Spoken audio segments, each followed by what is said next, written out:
Hello po, Mr. Giselle po pala ulit. And pag-uusapan po natin yung magandang balita po na yung ating Pangulo po na si PBBM ay gusto niya pong ibalik yung school calendar sa dating calendar nito, old school calendar, which is yung start ng kanyang pasok is June and ang huling buwan ng pasok ay March. So from April to May ang bakasyon, yung katulad dati. So, yun po, mapagandang balita po nito, lalong-lalo na po ngayon na nakita nating resulta ng school calendar natin na may pasok kahit na sobrang init. And kaya maraming hindi nakapag face-to-face class, puro minsan na lang, module or online class na lang. And so, yun nga, mas maganda kasi na face-to-face class kaysa sa mga ganon. So, plano na nilang ibalik sa susunod na taon yung school calendar na ginagamit noon. So, napakaganda po nito, lalong-lalo na sa mga guro at sa mga estudyante para iwas init na rin. Hirap po kasing init.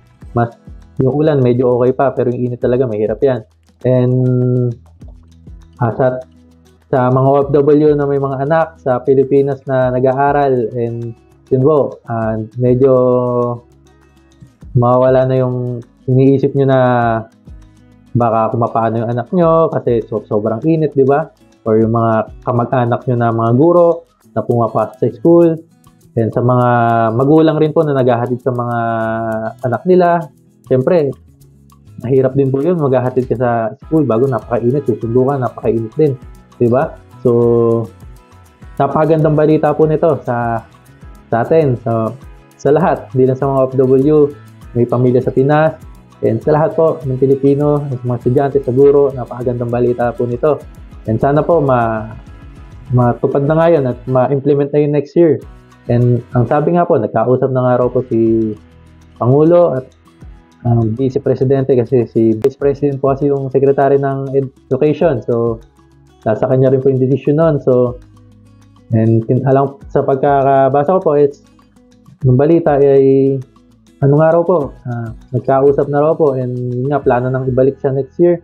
And sana nga po tuloy-tuloy nang maibalik para sa susunod is wala nang mainitan. Kasi dami ng kaso na nababalita ngayon na na-cancel yung klase dahil sa init and merong mga hindi natin inaasahang pangyayari gawa ng init na mga guro, mga estudyante, nagko-collapse, ganyan.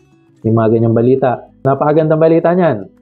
So, yun lang po. Kung di ka pa nakapag-subscribe sa akin channel, mag-subscribe ka na po para sa mga latest update pa. And, pa-like na rin po kung nagustuhan yung video.